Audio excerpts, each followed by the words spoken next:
오늘부터는 저희들 창세기 후반부 이 사람들 이야기, 이스라엘의 그 족장들 이야기를 함께 살피려고 합니다.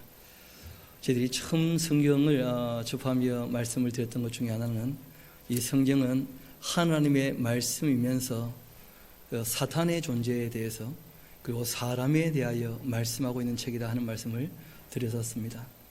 실제로 이 아브람, 또 이삭, 야곱, 요셉 이런 분들의 그 삶을 우리가 쭉 따라가다 보면 그분들과 함께 사귀어주신 그 하나님이 어떤 분이신지 우리가 바르게 알게 되어지고 또 그 하나님께서 사람들에게 무엇을 원하고 바라시는지 그런 내용들을 좀 알게 되어집니다.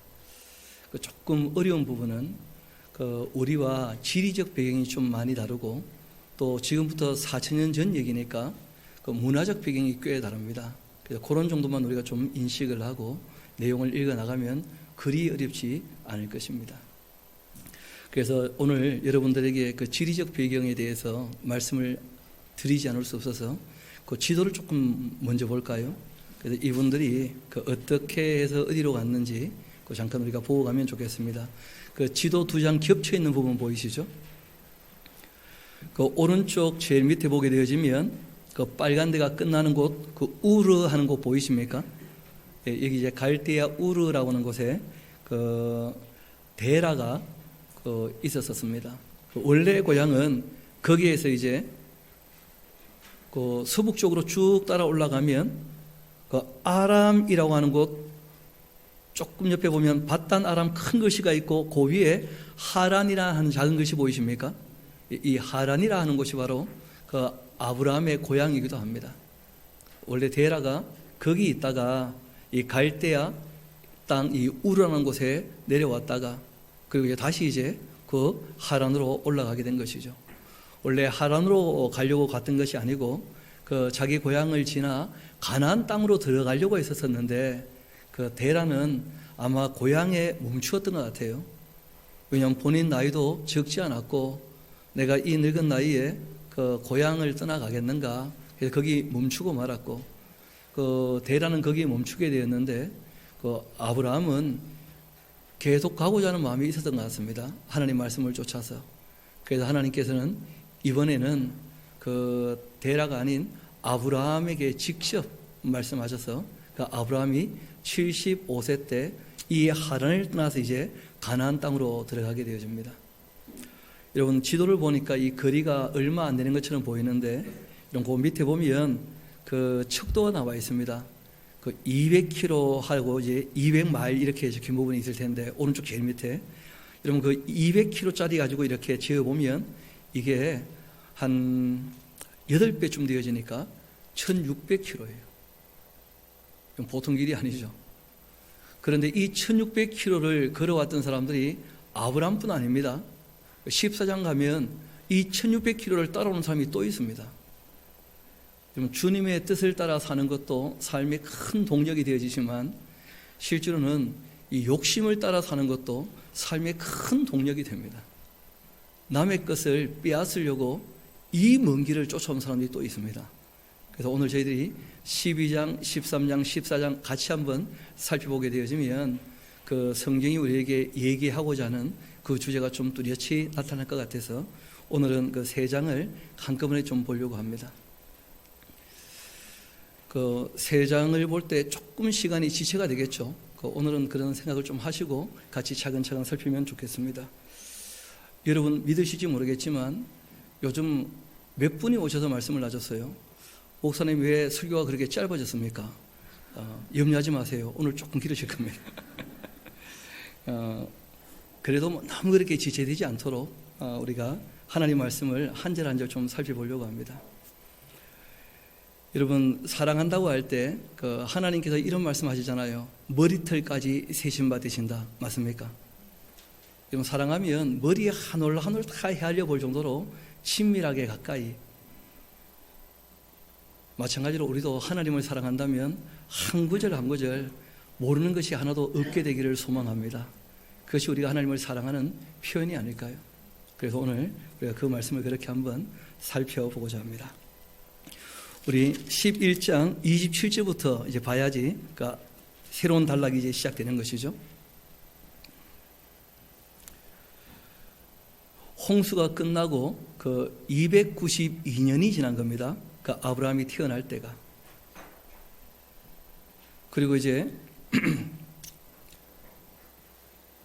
바벨탑 사건이 있은 다음에는 한 190년이 더 지난 거예요. 그리고 데라의 조건은 이러하다 하고 시작합니다. 11장 27절.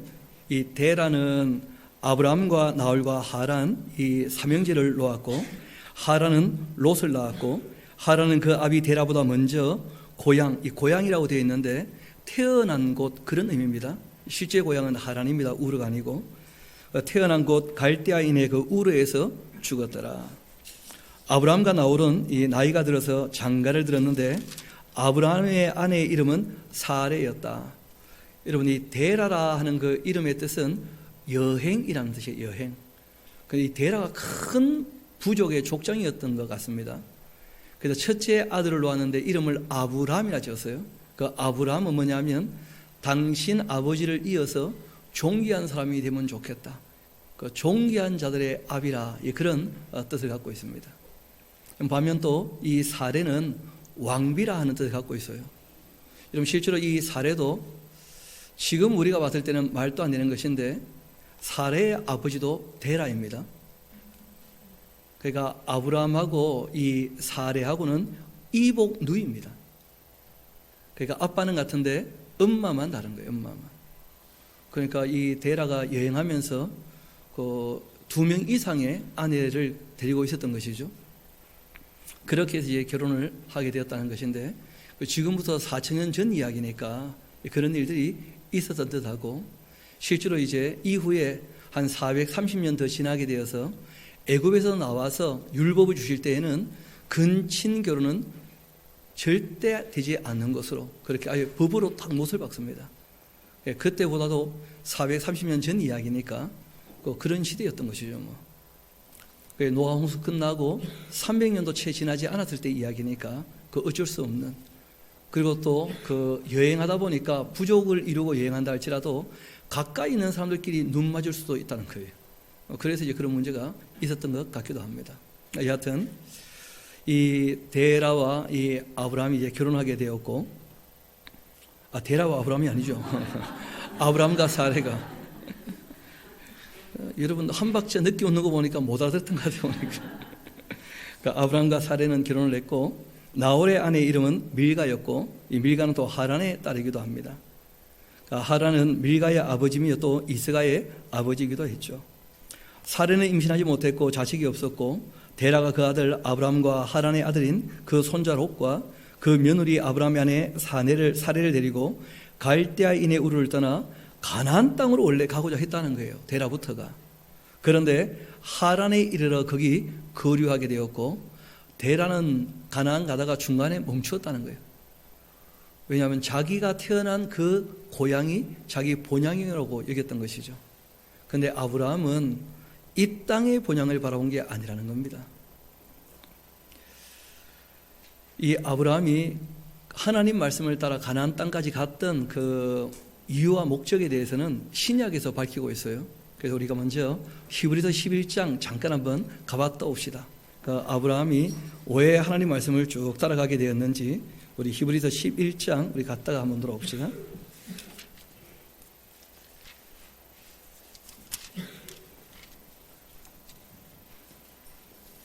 제가 8절부터 한번 읽어드리겠습니다. 믿음으로 아브라함은 부르심을 받을 때에 순종했는데 장래의 유업으로 받을 땅에 나아갈새 갈 바를 알지 못하고 나갔다는 거예요. 실제로 우리도 내일 일은 난 몰라요, 하루하루 살아요, 그런 노래가 있지 않습니까? 그럼 우리가 부산에서 샤론교에서 이렇게 만나게 될 거라고 생각하고 살아왔습니까? 알고 보면 우리도 갈 바를 알지 못하고 살아온 거예요. 저도 서울에 있을 때 원지에 갈 거라는 거 생각도 못 해봤고, 원지에 있을 때 부산에 올 거라는 거 생각도 못 해봤었어요. 갈 바를 알지 못하고 살아왔는데 여기까지 와 있거든요. 아브라함도 마찬가지였던 것 같아요. 부르심을 따라 그렇게 갈 바를 알지 못했지만 하나님 말씀에 순종하여 나아갔습니다. 믿음으로 그가 이방의 땅에 있는 것 같이 약속의 땅에 거류하여 동일한 약속을 유업으로 함께 받은 이삭 및 야곱과 더불어 장막에 거하였고, 이는 그가 하나님이 계획하시고 지으실 터가 있는 성을 바랐기 때문이었다. 이분이 하나님 말씀에 순종한 이유는 하나님의 뜻을 이루고자 하는 것이 그의 삶의 동력이었다는 거예요. 하나님이 하시고자 하는 일이 있을 것이다. 그래서 나를 부르셨으니까 거기에 순종을 하자. 1차적으로는 예루살렘 성일 수 있고요, 궁극적으로는 새 예루살렘이죠. 믿음으로 사라 자신도 나이가 많아 단산에 있는데 잉태할 수 있는 힘을 얻게 되었고, 이는 약속하신 이를 미쁘신 줄 알았기 때문이었다.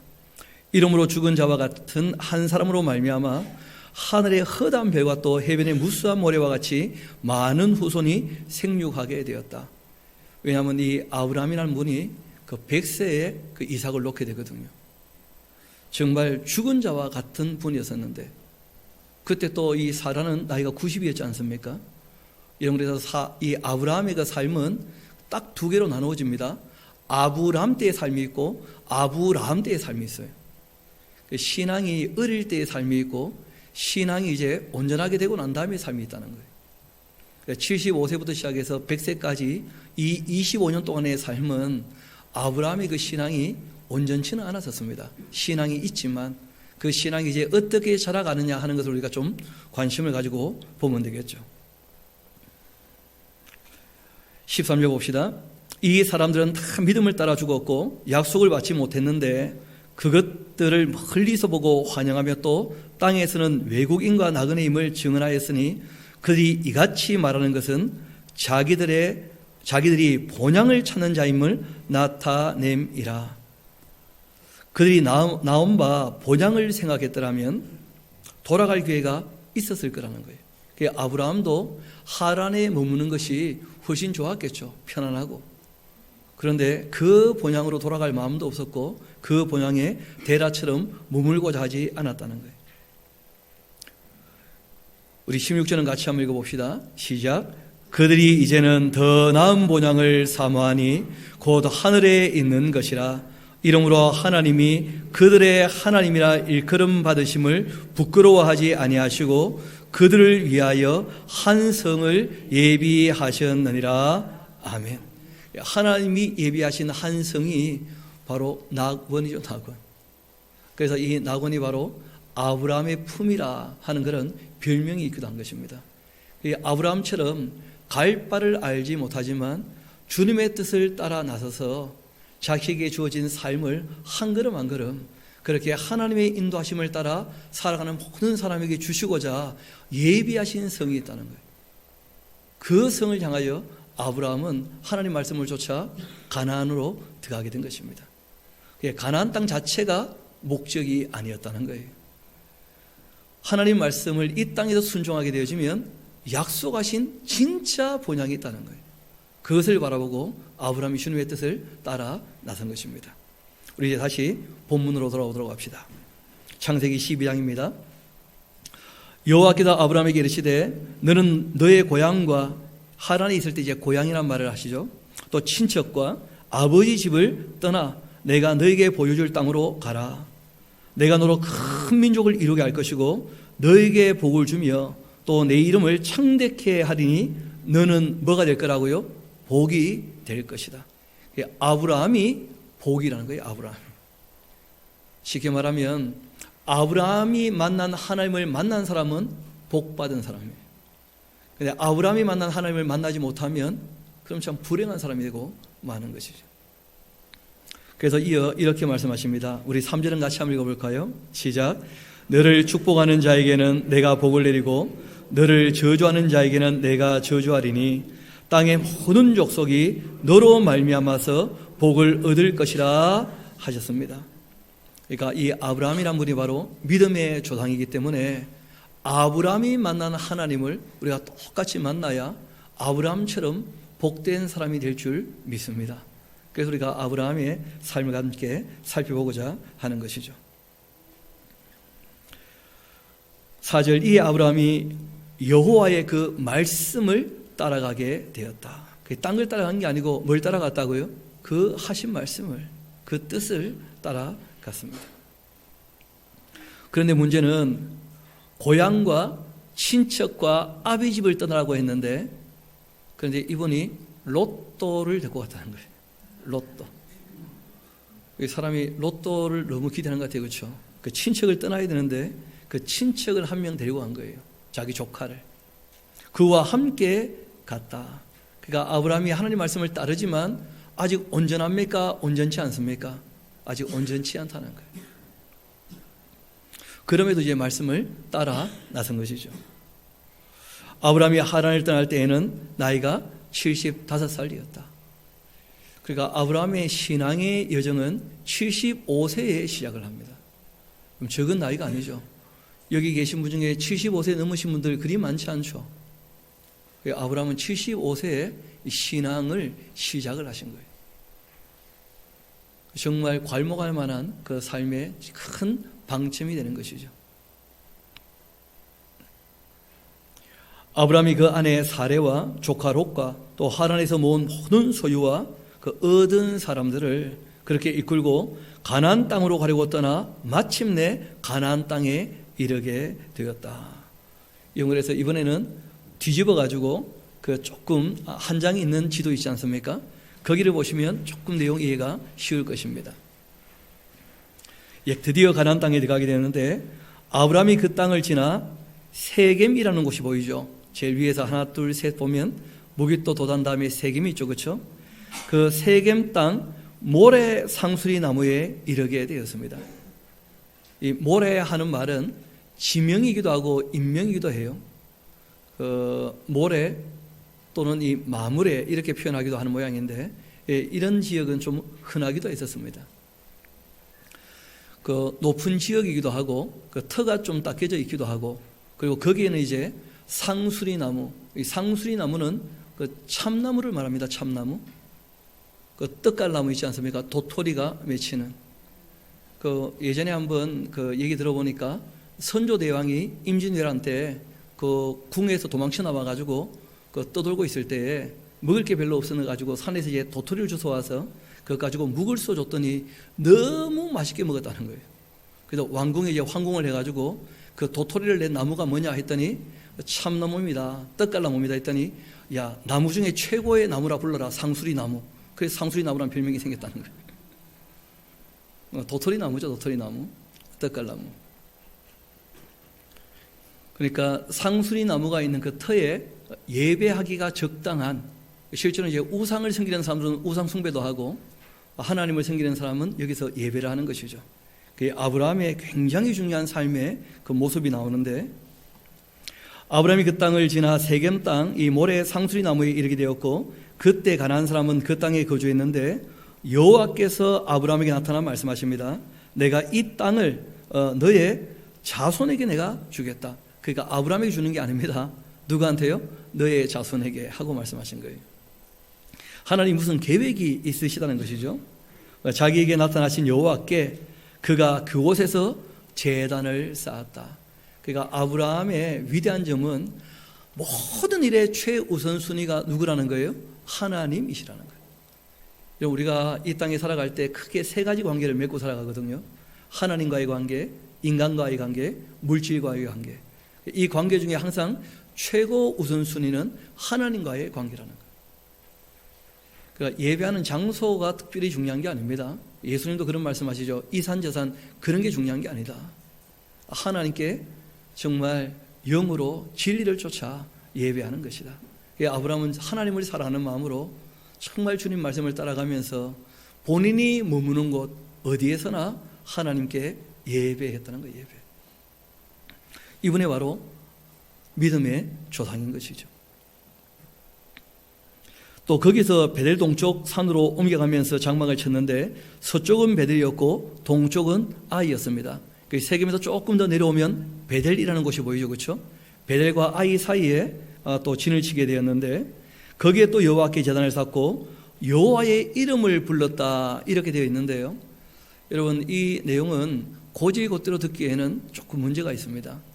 왜냐하면 출애굽기 6장을 보게 되어지면 하나님이 모세에게 말씀하실 때 아브라함과 이삭과 야곱에게는 내가 전능한 하나님이라고는 계시를 했지만 여호와라고 나의 이름을 알려준 적은 없다, 이런 말씀이 나와요. 그런데 여기 이제 여호와의 이름을 불렀다 하는 말씀이 있는 이유가 후대에 기록되었다는 것을 우리에게 알려주는 거예요. 아브라함이 일기처럼 썼다 그런 뜻이 아니고, 실제로는 이제 여호와의 이름을 불렀다고 하지만 실제로는 호칭이었겠죠. 그 호칭은 엘샤다이입니다. 엘샤다이, 전능하신 하나님. 그게 이제 원래 하나님을 부르던 호칭이었던 것이죠. 엘로힘 또는 엘샤다이. 그 뒤에 기록하기에는 그 엘샤다이, 전능하신 하나님이 여호와 하나님이시니까 그 여호와의 이름을 불렀다. 근데 문제는 이분이 그 가나안 땅에 머물지 않고 점점 어디로 갔다는 거예요? 남방으로 점점 옮겨가더라는 거예요. 그 이유가 있습니다. 이 가나안 땅, 그 이스라엘 백성들이 머물게 되는 그 땅은 그 의외로 그렇게 비옥한 땅이 아닙니다. 그런데 이제 그 더 내려가면 애굽 쪽은 굉장히 풍요로운 것이거든요. 점점 남방으로 가다가 그 땅에 기근까지 들게 되자 아브라함이 애굽에 거류하려고 그리로 내려가게 되었고, 왜냐하면 가나안 땅에는 기근이 심하였기 때문이었다. 여러분, 이 똑같은 일이 이삭에게도 한번 일어나게 되거든요. 하나님께서 아브라함이 애굽까지 갔다가 오는 걸 보시고는 이삭에게는 나타나서 말리셔요. 애굽까지 가지 말고 여기 조금 기다리면 내가 복 줄 테니까 참아봐라 하고 이제 말씀하시는 그런 장면이 나와요. 하나님께서 원하실 때는 애굽에 가기를 원하지는 않으셨던 것 같아요. 그런데 뭐 먹고 살기 어려우니까 애굽까지 흘러갔죠. 여러분, 그래서 이 아브라함의 신앙이 처음 시작할 때는 온전치는 않았다는 거예요. 그래서 설교 제목도 아직은 연약한 아브라함의 믿음, 그렇게 되어 있는 거예요. 그러니까 누구든지 시작할 때부터 완전한 그런 존재는 없습니다. 그래서 넘어지면서 일어나면서 단련되어지고 그리고 강해지는 것이죠. 그가 애굽에 가까이 이르렀을 때 그 아내 사레에게 말합니다. 내가 알기에 그대는 아리따운 여인이라. 여러분, 부인이 예쁘면 근심이 많습니다. 저도 근심이 많아요.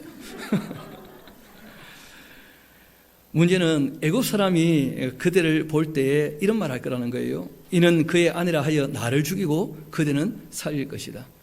왜냐하면 고대 사회에서 한 나라의 왕은 소문난 여인이 있으면 수집품 모으듯이 다 모으고 싶어 한다는 거예요. 여러분 잘 아시는 것처럼 홍수 이전에 악한 세상을 얘기할 때 뭐라고 되어 있습니까? 강한 자들이 마음에 드는 여자를 다 자기의 뭐로 삼았다는 거예요? 아내로. 그런 것처럼 사람이 죄 아래에 있을 때에는 이때는 뭐 법이란 게 없잖아요. 무법천지니까. 그러니까 이제 애굽 왕이 예쁘다 소문난 여자는 수집을 하는 모양이라. 그걸 이미 아브라함이 다 알고 있었습니다. 그래서 자기 부인에게 얘기를 해요. 우리는 자그마한 한 부족이고 이 애굽과 싸울 수 있는 입장이 못 되니까 그 애굽의 바로가 당신을 탐낼 때 우리가 우리 자존심을 접자. 그러지 않으면 나만 믿고 따라왔던 이 모든 사람들 다 죽을 거라는 거예요. 왜냐하면 아브라함을 따라 나선 사람이 1000명 가까이 되거든요. 그러니까 부인 하나 그리고 자기의 자존심 좀 굽히면 1000명이 살아남는 것이고, 실제로 아브라함이 죽는 것은 아브라함 혼자 죽는 얘기가 아니거든요. 부인 때문에 다툼이 일어나게 되어지면 다 죽는 거예요. 그러니까 아예 부인이라고 또 말하면 더 문제가 될 수 있으니까 아예 그냥 누이라고 하자 하고 처음부터 약속을 맺었어요. 왜냐하면 그만큼 악한 세상이기 때문에. 이런 것 가지고 누가 와서 좀 따지는 분들이 계십니다. 아브라함이 그러면 되냐고 그래요. 부인한테. 그러면 안 됩니다. 당연히 안 되죠. 그런데 그때는 그럴 수밖에 없는 형편이었고, 또 그런 문제에 대해서 그 사례는 아브라함에게 전혀 문제 삼잖아요. 그러니까 꼭 기억합시다. 남의 가정사에 절대 끼어들지 않도록. 여러분, 아브라함과 사례의 문제뿐 아닙니다. 우리가 남의 가정사에는 끼어드는 게 아니에요. 왜 그런 일이 벌어진지 다 알지 못하지 않습니까? 어떻게 살아왔기 때문에 그렇게 되었는지 다 알지 못해요. 그러니까 부부 간에도 남의 가정사에는 끼어드는 게 아닙니다. 당신 아빠가 엄마가 그런 얘기 절대 하는 거 아니에요. 당신 오빠가 누나가 그런 얘기 절대 하는 거 아니에요. 남의 가정 사이에는 절대 끼어들어서는 안 돼요. 이게 철칙 중에 철칙입니다. 이어봅시다. 13절 원하건대 그대는 나의 누이라 하라. 그러면 내가 그대로 말미암아 안전하고 내 목숨이 그대로 말미암아 보존될 거다. 그러니까 아브라함이 애굽에 이르렀을 때 애굽 사람들이 그 여인이 심히 아리따움을 보았고 바로의 고관들도 그를 보고 바로 앞에서 칭찬하니까 그 여인을 바로의 궁으로 이끌어 들였다는 거예요. 이에 바로가 그로 말미암아 아브라함을 후대하고 아브라함이 양과 소와 노비와 암수 나귀와 낙타를 얻었다는 거예요. 이런 거 얻으면 되겠습니까? 근데 뭐 그렇게 되었어요. 문제는 17절이죠. 여호와께서는 아브라함의 아내 사레의 일로 바로와 그 집에 뭘 내리셨다는 거예요? 큰 재앙을. 왜냐하면 바로라는 사람이 그리 착한 사람이 아니었던 거죠. 아니 사실을 좀 살펴보고 뭐 아름답다고 다 데리고 가면 됩니까? 그래? 그런 것도 안 되는 거네 원래. 부인도 있는 사람이 그래. 그래서 이 바로와 집에 큰 재앙이 임하게 되었다. 그런 말씀이 있어요.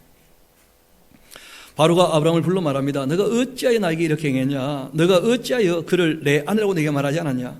너가 어찌 그 누이라고 해서 내가 그를 데려다가 아내를 삼게 했냐? 너희 아내가 여기 있으니까 이제 데려가라 하고 이제 내어준 거예요. 이런 재앙이 없었다면 이런 일도 있지 않았을 거라고 봅니다. 왜냐하면 바로라는 사람이 썩 그렇게 착한 사람이 아니었던 거죠. 바로가 사람들에게 그 일을 명하며 그들이 그와 함께 그 아내와 그 모든 소유를 보내게 되었다는 거예요. 그럼 비록 아브라함의 믿음이 연약했지만 사람이 자기 힘으로 어찌할 수 없을 때가 있잖아요. 의지 없을 때. 그때 누가 도우신다는 거예요? 하나님께서 도우셨다는 거예요. 하나님께서. 그러니까 아브라함의 형편을 아시니까 우리의 연약함을 아십니까? 모르십니까? 아신다는 거예요. 우리가 아브라함의 그 삶을 보면서 하나님의 섭리도 우리가 알 수 있게 되는 거예요. 그리고 이제 이 아브라함이 애굽에서 그와 그 아내와 모든 소유와 또 롯과 함께 네겝으로 이제 올라오게 되었다는 거예요. 여러분 우리가 다시 한번 그 지도 두 개 있는 것으로 한번 봅시다. 그 올라가게 되지면 가나안이 있고 왼쪽 제일 모퉁이 큰 지도 제일 왼쪽 모퉁이 거기가 애굽이에요. 애굽. 거기서 다시 이제 어디로 올라왔다는 거예요? 가나안 땅으로 올라왔다는 거예요. 가나안 땅으로 올라올 때 다시 이제 한 장짜리 지도로 가봅시다. 그거 가게 되시면 그 남쪽 아래 그 바란 광야, 가데스 바네아, 그 다음에 네게브라는 곳 보이십니까? 그 남쪽 유다 광야를 이제 네게브라 그렇게 불러요. 그래서 이 네게브로 이제 올라가게 되었죠. 문제는 이제 여기에 아브라함에게 가축과 은과 금이 풍부했고 그가 네게브에서부터 길을 떠나 베델에 이르며 베델과 아이 사이 곧 전에 장막천동까지 이르게 되어집니다. 꽤 많이 올라가셨죠. 그리고 그가 처음으로 제단을 쌓았던 곳인데 그가 거기서 여호와의 이름을 불렀다. 이분은 항상 누구를 생각합니까? 하나님을 생각하는 거예요. 아브라함의 일행 롯도 양과 소와 장막이 있고 또 그 땅이 그들이 동거하기에 넉넉지 못하더라는 거예요. 여러분 뭐 아브라함이 대단한 거부가 된 것도 아니거든요. 한 나라의 왕들에 비해서는 뭐 그렇게 큰 부자도 아니에요. 그런데 이제 이 땅이 좀 척박한 곳이기 때문에 조금 풍요롭게 되어지자 함께 양을 치지 못할 만큼 어려워졌다는 거예요. 그래서 이제 롯도 떠나보내게 되어집니다. 그 땅이 그들이 동거하기에 넉넉지 못하는데 이는 그들의 그 소유가 많아 동거할 수가 없었음이니라. 그러므로 아브라함의 그 가축의 목자와 롯의 가축의 목자가 서로 다투는 거예요. 여러분 아브라함과 롯은 문제가 없다 할지라도 실무적으로 일하는 사람들은 또 손해보면 누구한테 야단받습니까? 주인한테. 주인이 있으니까 어쩔 수 없이 종들끼리는 싸우는 거예요. 그러할 때 주인이 나서야 됩니다. 주인이 나서지 않으면 종들은 계속 싸우는 거예요. 주인이 자기 욕심 때문에 모른 척, 그러니까 손도 안 대고 코 푼다, 그런 못된 짓 하면 안 됩니다. 코를 풀려면 반드시 손을 대고 손을 씻고 해야지. 여러분 그 얼마 전에 남산의 부장들 하는 그 영화가 있었어요. 혹시 그 영화 보신 분 계십니까? 뭐 안 보셔도 괜찮은데 보셔도 괜찮습니다. 근데 그 영화 보면 아마 박정희 대통령 모습이 그려지는 것 같은데요. 뭐라고 얘기하느냐 하면, 자기가 어떻게 손대기가 좀 껄끄럽지만 없애고 싶은 사람이 있을 때 남산의 부장을 불러가 한마디 하는 거예요. 임자 옆에는 내가 있잖아. 임자가 하고 싶은 대로 해봐. 그런다는 거예요. 그래 가서 이제 이 사람이 원하는 대로 딱 해주면 그러고는 그것을 비밀에서 쫓아내는 거예요. 말 그대로 권력자들이 권력을 유지하기 위하여 자기 아래 사람들을 사용해 가지고 손도 안 대고 코 푸는 그런 장면들이 나오는 거예요. 그런 장면들 때문에 이 독재 권력자들이 통치술이라 그러죠, 그렇죠? 그걸 아주 지혜롭다고 세상은 얘기를 해요. 성경은 그렇게 얘기하지 않습니다. 자기를 위하여 함께 일하는 사람들을 늘 챙겨주고 그리고 보호하는 것이 아브라함과 롯의 역할이에요. 그래서 어떤 일이 벌어지느냐 우리 한번 봅시다. 그뿐 아니고 가나안 사람과 브리스 사람도 그 땅에 거주하니까 얼마나 다툼이 많았겠습니까? 그때 아브라함이 롯에게 한마디 하죠. 우리는 한 친족이라. 나나 너나 내 목자나 너의 목자나 서로 다투게 하지 말자. 여러분, 이게 아브라함의 신앙생활인데 돈 문제로 사람이 다투지 않도록. 이 굉장히 중요한 삶의 자세죠. 여러분, 알게 모르게 사회 저변에 이런 헛된 자세가 많다는 거예요. 자기 욕심 때문에 서로 다투는 것을 뒷짐지고 보고 있는 힘 있는 사람들이 많다는 거예요.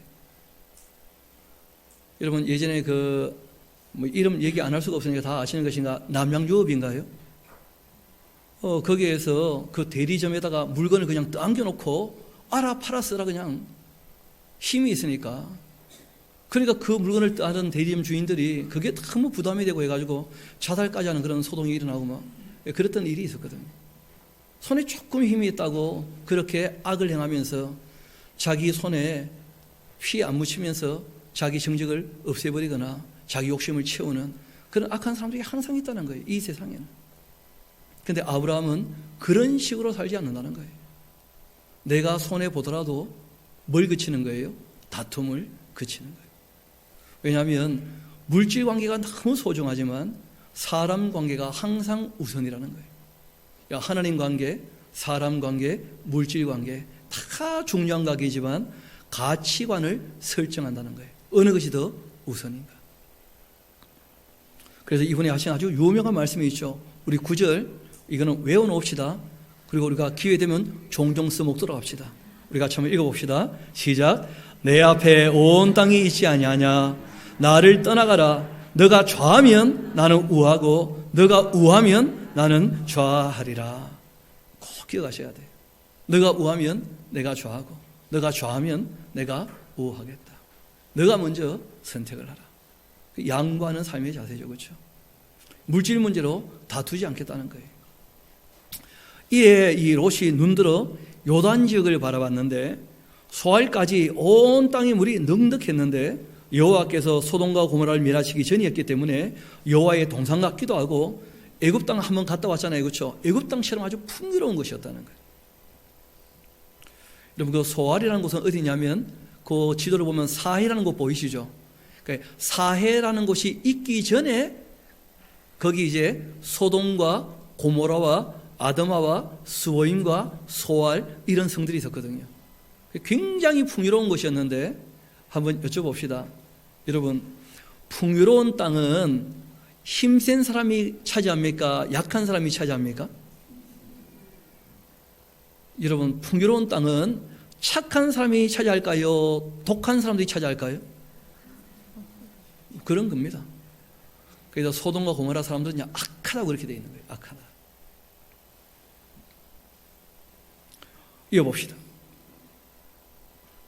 그러므로 롯이 요단 온 지역을 택했고 동으로 옮겼는데 그들이 서로 떠나게 되었다. 드디어 이제 아브라함이 누구를 떠나보냅니까? 친척을. 그러면서 이제 아브라함이 한층 신앙이 자라시는 거예요. 왜냐하면 여태까지는 롯이 자기에게 큰 의지가 되었거든요. 나이가 많은데 아들이 없잖아요. 그런데 정말 하나님 이외에는 의지할 곳이 이제 없는 거죠, 아브라함에게. 그렇게 신앙이 좀 더 자라는 거예요.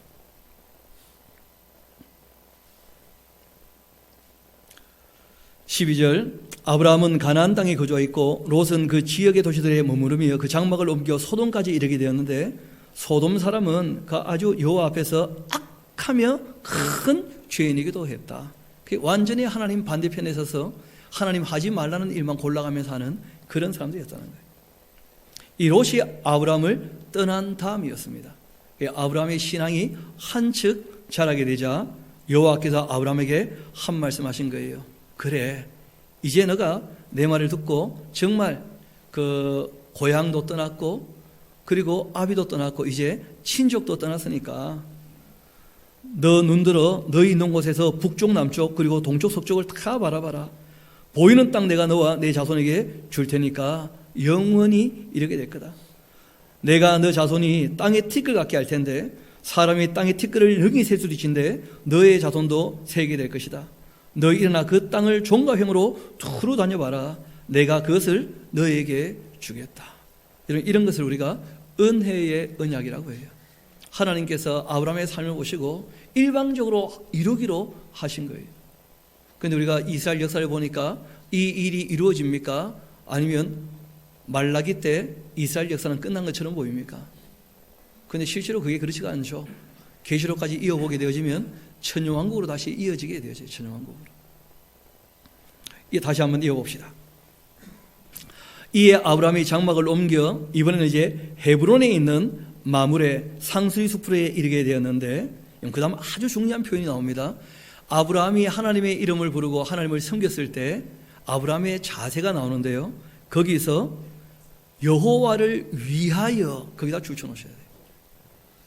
여러분 이제 우리가 앞으로 종종 보게 될 내용이기도 한데 우상을 섬길 때는 이스라엘 백성들이 자기를 위하여 이런 표현들이 나올 거예요. 그러니까 자기를 위한 신앙은 미신이거나 우상 숭배예요. 하나님이 우리를 위해 주신다는 게 확실히 믿어져서 주님을 위하여 살아간다면 그건 사랑의 관계가 되는 것이죠. 서로 위해 주는 것. 그래서 아브라함은 예배라는 게 딴 게 아니었다는 거예요. 여호와를 위하여. 거기서 여호와를 위하여 제단을 쌓았더라. 이분이 바로 아브라함의 한 분이었죠. 여러분 이제 다시 한번 그 지도 두 개 있는데 한번 같이 가봅시다. 여러분 아브라함도 갈대아 우르부터 시작해서 하란으로 해가지고 가나안으로 왔었잖아요. 근데 그 똑같은 길을 따라온 사람들이 있다는 거예요. 욕심 많은 사람들. 여러분 실제로 이 욕심이라는 것도 사람을 움직이는 큰 동력이 된다는 거예요. 그 세상은 실제로 이 교만과 욕망으로 말미암아 움직이는 거예요. 여러분 도시가 꿈틀꿈틀하는 이유는 뭐냐면 사람들의 욕심 때문에 다 뭐 한 자리 해보고 싶다 해가지고 그래서 무엇을 추구하는 욕심들이 많은가? 대부분 다 일단은 물질이죠. 물질. 돈 많이 벌고 싶다. 그래가지고 사람들이 이제 도시로 모여들어가지고 꿈틀꿈틀 되는 것이거든요. 그리고 또 뭘 추구하느냐 하는 사람들이 권력을 추구해요. 권력. 이번에도 보니까 뭐 선거가 얼마 남지 않았죠. 권력을 추구하는 사람들 또 움직이기 시작하니까 온 세상이 또 꿈틀꿈틀하면서 움직이지 않습니까? 거기에 힘들이 흘러들어가는 거예요. 또 사람들이 명예를 추구하면서 인기를 추구하면서 또 크게 움직임이 있게 되어집니다. 또 사람들이 지식을 얻기 위해서 대학원으로 학사, 석사, 박사 과정 끊임없이 뭘 추구한다는 거예요? 지식을 추구하는. 그래서 지식의 최고봉에 선 사람들이요 겸손하지 않고 교만한 게 많다는 거예요. 교만한 사람들이. 사람들이 또 지혜를 추구하는 것도 다 마찬가지겠죠. 그런 것 때문에 세상이 이렇게 움직여가는 거예요. 어떻게 보면 주님의 뜻을 따라 움직이는 사람도 있지만 욕망과 욕심을 위하여 움직이는 사람들도 얼마든지 있다는 거예요. 그게 큰 힘이 되거든. 또는 사람이 뭐 가지고 움직이느냐 하면 쾌락을 향하여 움직이는 사람들이 많아요. 지금도 그 유럽에는 주일날 되어지면 축구 경기장이 미어 터진다는 거예요. 왜냐하면 거기에 자기의 뭐가 있으니까요? 쾌락이 있으니까. 즐거움이 있으니까. 거기에 사람들이 구름대처럼 모여들어가지고 거기에 욕망의 탑을 쌓아가고 있다는 거예요. 게다가 이 주변에 봐도 금요일 저녁, 토요일 저녁 불금부터 시작해서 우리의 젊음을 태워보자. 타는 사람들 많아요. 여기 가보면. 지옥 가기 전에 먼저 다 태워 그냥. 그 의외로 많습니다. 그런 인생의 향락이나 사치나 쾌락을 위하여 그렇게 또 열심히 사는 사람도 있거든요. 그런 것들 때문에 세상이 움직이는데 아니나 다를까 우리 한번 14장 1절 봐요. 당시에 시날왕, 시날이라고 하는 곳은 지금 바벨론 쪽입니다. 바벨론. 그러니까 오른쪽에 보면 야무트발 그렇게 되어 있는 옆에 보면 바벨론 하는 자그마한 도시가 보일 겁니다. 그 자그마한 도시가 아니고 큰 도시죠. 원래는 지도니까 자그마한 글씨로 되어 있는데 시날은 바벨론이고, 그리고 이 엘라살왕 아리옥, 엘람왕, 엘람은 그 엘람 큰 글씨 보이죠? 그 페르시아예요. 그러니까 다 이쪽 지역에 있는 나라들입니다. 그 동부 연합군이에요. 동부 연합군. 이들이 이제 그 비옥한 초생날 지역을 이렇게 휘어서 들어왔기 때문에 북쪽에서 쳐들어오는 것처럼 보였죠. 실제로는 북부 연합군이 아니고 동쪽에서부터 온 사람들이에요. 이 가나안 땅까지 진짜 먼 거리 온 겁니다. 그런데 이 거리를 수시로 왔다 갔다 했다는 거예요. 무려 12년 통치하면서 그 받아 먹었으니까. 그돌라 오멜과 또 고이망 디달이 한편 그 사이를 중심으로 한, 실제로는 그때 사이가 아직은 아니었죠. 가나안에 5나라가 연합되어 있었는데 소돔왕 베라와 고모라왕 이 비르사와 아드마왕 시납과 스보임왕 세메벨과 벨라고 소알왕과 싸우게 되었고, 이들이 다 시딤 골짜기, 지금의 그 여매 쪽 시딤 골짜기에 다 모여 있었다. 이런 거 왼쪽 그 지도를 보면 그 군사들이 움직였던 것과 전쟁했던 것들이 좀 나오게 되거든요. 그 밑에 한 3분의 2 지역쯤 가게 되면 빨간 거로 이렇게 별표 크게 되어 있고 시딤 골짜기 하는 게 보일 겁니다. 거기에 이제 이 5개 연합군이 다 모였어요. 이들은 12년 동안 그들라 오멜을 섬겼는데 14년 되어서 배반했고 14년째 그들라 오멜가, 그러니까 1년쯤 되는 이유가 뭐냐면 오는데 거리가 멀기 때문에 군사모 오는데 한 1년 걸리는 거예요. 그렇게 이제 이렇게 연대가 나오는 거죠. 그들라 오멜과 그와 함께한 이 왕들이 나와 그 아스드롯 기르나임에서 르바 족속을 오면서 이제 전쟁에서 빼앗았던 것들이 나오죠. 그 초록색 줄을 쭉 따라오다 보면 제일 먼저 이제 어디 나오느냐면 그 아스드롯 가르나임 하는 곳이 나옵니다. 거기서 르바 족속을, 또 그 다음 밑에 또 내려와서 함에서 수수 족속을, 그 다음에 이제 사회 기랴나임에서 엠 족속을, 그리고 쭉 내려와서 그 호리 족속을 그 산 세일에서 쳤다는 거예요. 이러면 세일산은 제일 밑에 내려와 보면 엘바람 바로 위에 세일산, 그러니까 에돔 사람들이 나중에 차지하는 곳이죠. 그렇죠? 그 세일산, 거기 이제 와서 다 빼앗았다는 거예요. 광야 근방 엘바람까지 이르게 되었다. 그러니까 이 바벨론 연합군 대단하죠. 여기까지 와서 다 빼앗아간 거예요. 문제는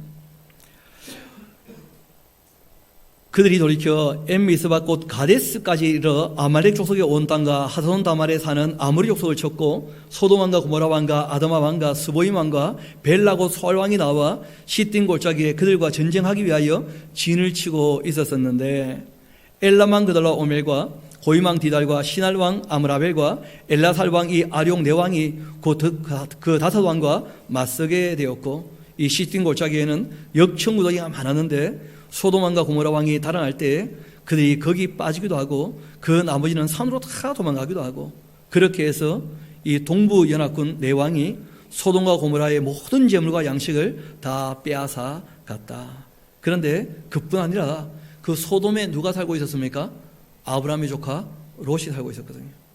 소돔에 거주하는 아브라함 조카 롯도 사로잡고 그 재물까지 노력하여 갔다. 문제는 이제 이 소식이 아브라함에게 전해게 된 겁니다. 도망한 자가 히브리 사람 아브라함에게 알리니 그때 아브라함이 아므리 족속 마므레의 상수리 숲을 근처에 거주하였었는데, 이 마므레는 이때 마므레는 또 사람 이름이죠. 그렇죠? 그 지역 이름도 사용하고 사람 이름으로도 사용해요. 왜냐하면 마므레라는 인물이 컸기 때문에 그 인물을 따라 지명이 만들어졌다는 거예요. 그 마므레, 그리고 또 에스골, 아넬 다 형제고 아모리 사람들인데, 여러분 놀랍게도 이 사람들이 아브라함을 도와주는 사람들이에요. 그러니까 아직까지 이 가나안 땅 사람들은 죄악이 관영했다는 겁니까? 관영하지 않았다는 겁니까? 그 선한 사람들, 의로운 사람들이 꽤 있었다는 거예요. 그래서 하나님께서 아직은 내가 이 땅을 줄 수 없고 400년이 더 지나야 이 아모리 사람의 죄악이 관영하게 되었을 때 내가 이 땅을 너희 후손에게 주겠다. 그렇게 하신 거예요. 아직은 아브라함과 함께하는 착한 사람들이 꽤 있습니다. 이어봅시다. 그 아브라함과 동맹한 사람들이었는데 아브라함이 그 조카가 사로잡혔음을 듣고는 집에서 길리고 훈련된 자 318명을 거느리고 갔다는 거예요. 318명. 그러니까 전쟁할 만한 사람 318명이니까 여자도 그만큼 있었겠죠. 또 아이들 어른 다 치면 적게 잡아도 1000명, 많으면 한 1500명쯤이 이 아브라함과 함께 있는 부족이었다는 거예요. 그러니까 부족치고는 꽤 큰 부족이었죠. 그렇죠? 아브라함이 그 이끌고 있었는데, 그러니까 아브라함이란 분이 겁쟁이가 아니었다는 거예요. 여러분, 바로에게 숙인 이유는 전쟁하기 싫고 싸우기 싫고 사람 죽는 게 그게 아브라함이 원하는 게 아니었거든요. 그런데 자기 조카로 롯을 잡아가게 됐을 때는 싸우지 않고는 찾아올 수 없어요. 그럴 때는요, 싸우시는 분입니다. 이 아브라함의 분이. 그런데 싸워도 이분은 늘 승리했다는 거예요. 보통 분이 아니었습니다. 그 318명과 함께 마물의 에스골, 이 아넬, 연합군들이 이제 함께 싸우러 올라간 것이죠. 단까지 쫓아갔다 되어 있는데, 여러분, 이때 단이란 말이 나온 거 보면 굉장히 후대에 기록됐다는 것도 알 수 있어요. 왜냐하면 단이라고 하는 것은 아브라함, 이삭, 야곱의 아들의 이름 중에 단이 있잖아요. 그 단이 나중에 차지하는 곳이 단이거든요. 단. 그러니까 단이라는 이름은 이때 쓸 수 없는 것이죠. 원래는. 그냥 후대에 기록되었기 때문에 기록이 된 것인데, 실제로는 헤르몬산 아래입니다. 헤르몬산 아래. 거기까지 이제 쫓아 올라가게 되는 거예요. 그와 그 가산들이 나누어 밤에 그들을 쳐부수고는, 그리고는 다메섹 왼편 호바까지 쫓아갔다는 거예요. 이런 거 지도를 다시 한번 보시면, 지도 2개 있는데 이제 왼쪽 지도를 보시게 되면 그 아주 위에 또 빨간 별 같은 게 하나 보이시죠? 그렇죠? 거기가 지금 얘기하는 단, 헤르몬산 아래고, 그 동북쪽으로 쭉 올라가면 다메섹 보이십니까? 다마스커스, 다메섹, 거기까지 올라간 거예요. 그러니까 이 아브람이란 분이, 여러분 그 엘람이나 또 이 바벨론이나 시나리나 그 큰 나라들이거든요. 그런데 그 사람들을 치러 올라가서 싸워서 승리했다는 거예요. 아브라함이. 보통 분이 아니죠. 그렇게 해서 그와 그 가신들이 나뉘어 밤에 그들을 쳐부수고 다메섹의 왼쪽 호바까지 쫓아가서 모든 빼앗겼던 그 재물과 자기의 조카 롯과 그 재물과 또 부녀와 친척을 다 찾아왔다는 거예요. 그러니까 이분은 악한 사람들을 내버려 두지는 않습니다. 악한 사람이 악을 행할 때 그때 자기 조카가 잡혀 있다면 반드시 어떻게 하는 거예요? 건져내시는 분. 겁쟁이가 아니라는 거예요. 겁쟁이가. 그리고 이제 아브라함이 그돌로 오멜과 그와 함께한 이 왕들을 쳐부고 돌아올 때 소돔 왕이 사회의 골짜기 곧 왕의 골짜기로 나와 그를 영접했다는 거예요. 그러니까 다메섹은 저 위에 있는데 한참 내려와야 됩니다. 한참 내려와서 어디로 가느냐 하면 예루살렘 바로 옆에 보면 사회의 골짜기 하는 곳이 있어요. 예루살렘 바로 옆에. 그러니까 우리는 지금 뭐 단순하게 읽지만 그 거리가 가깝지 않죠. 굉장히 많이 움직이신 거예요. 그러니까 이 아브라함은 다메섹까지 가서 승리하고 난 다음에 왜 이 사회 골짜기로 쭉 오느냐 하면 지금 하나님께 예배하고 싶은 거예요. 감사해서. 왜냐하면 이때 이미 살렘이라는 곳이 있었는데, 여러분 이 살렘이 나중에 또 여부 사람이 차지했다가 다윗이 다시 빼앗고 예루살렘이 되는 곳이거든요. 살렘. 그 살렘이라는 곳에 왕이 있어요. 그 왕이 멜기세덱이라는 왕이었어요. 그런데 이분은 하나님의 큰 제사장이었다는 거예요. 멜기세덱이란 말은 의의 왕이라 그런 뜻입니다. 의의 왕. 그러니까 의로워야 정의와 공의가 시행되어야 뭐가 임하는 거예요? 평화가. 그래서 하나님의 평화가 이루어지려면 악을 먼저 진멸하시는 거예요. 그리고 공의와 정의로 통치하시는 거예요. 공의가 끼어지고 정의가 끼어지면 평화는 없는 것입니다. 그래서 이 살렘이란 말이 평화란 뜻입니다. 평화. 나중에 예루살렘이란 말을 쓸 때에는 평화의 기초라 그런 뜻이죠.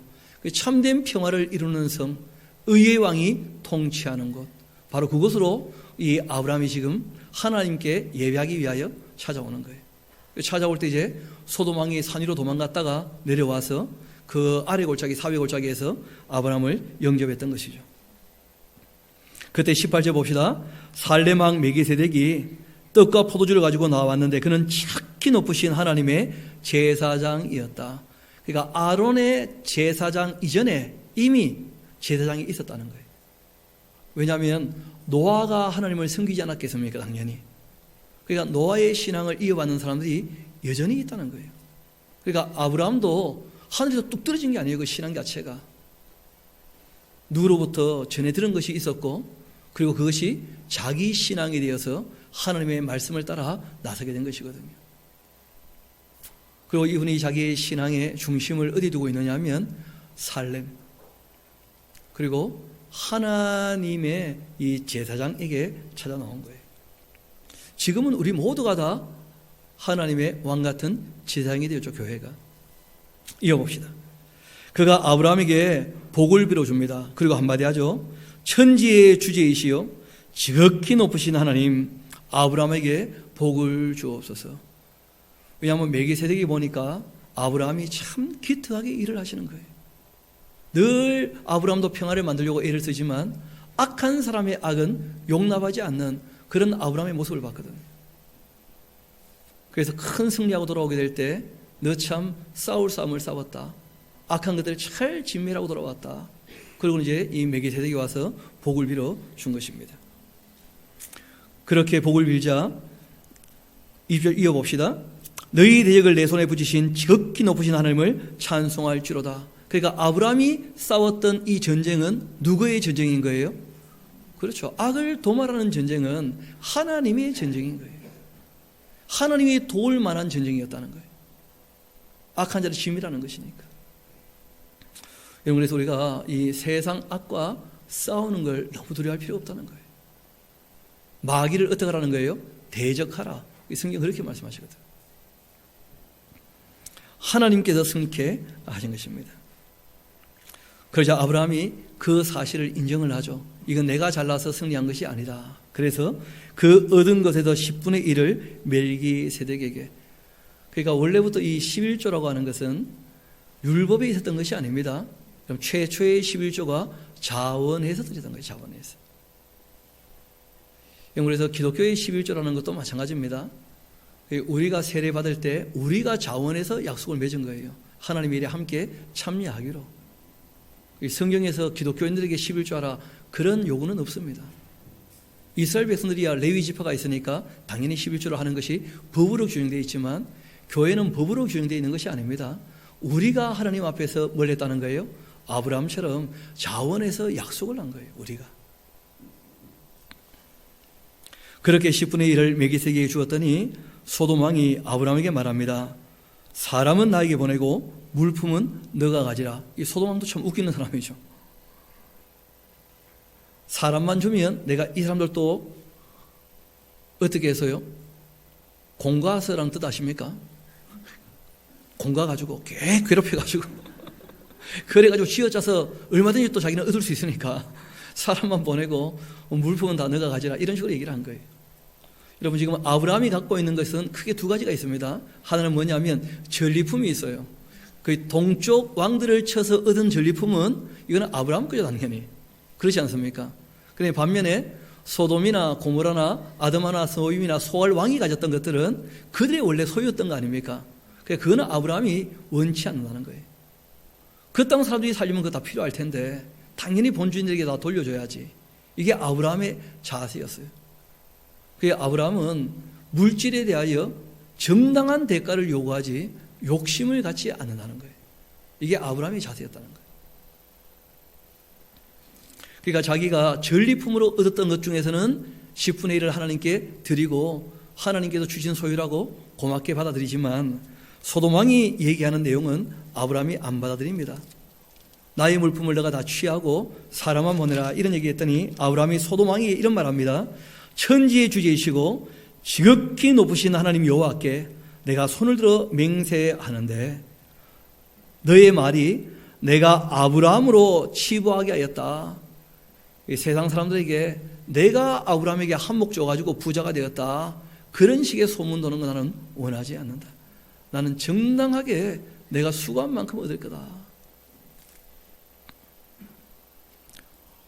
그 아브라함 입장은 이런 것이죠. 여러분, 동부 연합군이 와서 이 소돔 왕 것을 빼앗아 가거나 또 아브라함이 소돔의 모든 사람의 물품을 취하면 똑같은 놈이잖아요. 그렇지 않습니까?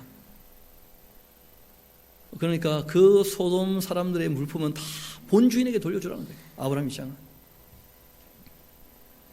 너에게 속한 건 내가 신 한 오락이나 들매끈 한 가닥도 내가 가지지 않겠다. 아주 깨끗하죠. 정함이 없는 소득에 마음을 전혀 두지 않는 그러니까 아브라함의 모습을 볼 수 있습니다. 반면 우리 24절도 굉장히 중요합니다. 같이 한번 읽어봅시다. 시작.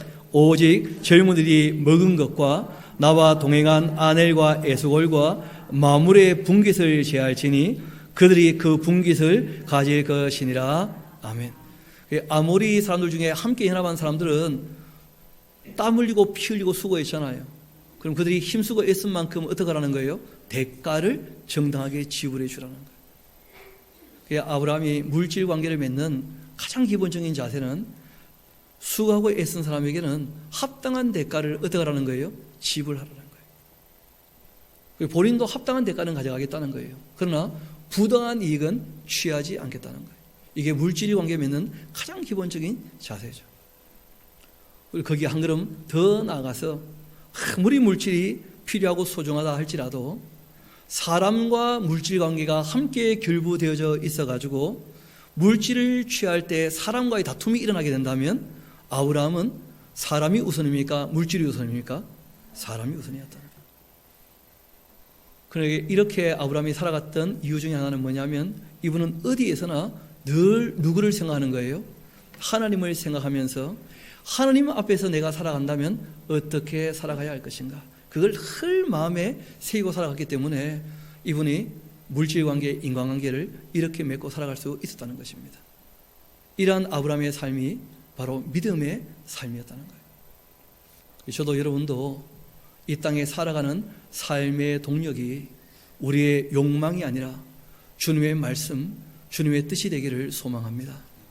또 우리가 정말 마음을 붙일 곳이 이 땅이 아니라 하나님께서 우리에게 약속하시고 허락하신 영원한 본향, 그것이 우리 마음이 늘 있게 되는 자리가 되기를 소망합니다. 그렇게 끝까지 주님께서 우리에게 약속하신 그 본향을 바라보며 주님께서 원하시는 바를 쫓아 올바른 가치관을 가지고 주님께서 말씀하신 그 뜻을 따라 사는 저와 여러분 되기를 소망합니다. 우리 함께 기도하도록 하시겠습니다. 아버지 하나님, 아브라함이 처음 하나님 말씀을 따라 나설 때에는 여전히 인간적으로 나약한 부분이 있어서 자기의 친척을 떠나지 못하고 조카 롯을 데리고 나왔지만 그러나 여러 가지 우여곡절을 경험하면서 결국 하나님의 말씀을 쫓아 모든 것을 떠나보내고 주님의 말씀을 붙잡아 살아가는 아브라함의 모습을 보게 되었습니다. 우리가 연약할 때에도 여전히 우리를 사랑하시는 그 주님의 긍휼과 자비 앞에서 저희들도 한 걸음 한 걸음 신앙이 자라가기를 소망합니다. 주님, 우리의 삶을 끝까지 인도하여 주옵소서. 우리가 악에 속하거나 죄에 빠지거나 시험에 들지 않도록 주님께서 늘 도움의 손길로 인도해 주시기를 소망합니다. 모든 걸 주님께 의탁합니다. 감사드리며 우리 구주가 되시는 예수님 이름으로 기도합니다.